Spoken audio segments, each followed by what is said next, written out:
રામનવમીના પવિત્ર અવસર પર નવસારી શહેરમાં સ્થિત રામ મંદિર ખાતે ભવ્ય રામોત્સવ અને મહાપ્રસાદનું આયોજન કરવામાં આવ્યું હતું। આ ધાર્મિક પ્રસંગે નવસારી તેમજ આજુબાજુના વિસ્તારોમાંથી ધર્મપ્રેમી ભક્તો મોટી સંખ્યામાં ઉપસ્થિત રહ્યા હતા। મંદિરમાં પૂજા અર્ચના અને આરતી વિધિવત રીતે સંપન્ન કરવામાં આવી હતી, જેમાં જિગ્નેશભાઈ દેસાઈ, ડીવાયએસપી એસ.કે. રાય તેમજ જજ સાહેબે હાજરી આપી હતી। ભક્તિપૂર્ણ વાતાવરણ વચ્ચે આરતી કરવામાં આવી હતી। દર વર્ષની જેમ આ વર્ષે પણ મહાપ્રસાદનું વિશેષ આયોજન કરવામાં આવ્યું હતું।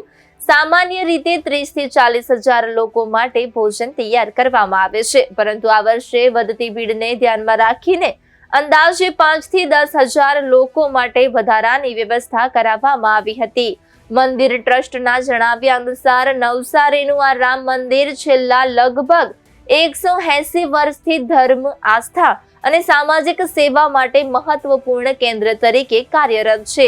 મહાપ્રસાદ અને બ્રહ્મભોજન જેવી પરંપરાઓ દ્વારા માનવતા અને સેવા ભાવનાનો સંદેશ આપવામાં આવે છે। આ વર્ષે ચૈત્ર માસની અષ્ટમી અને રામનવમી એક સાથે આવતા વિશેષ ધાર્મિક મહત્વ સર્જાયું હતું।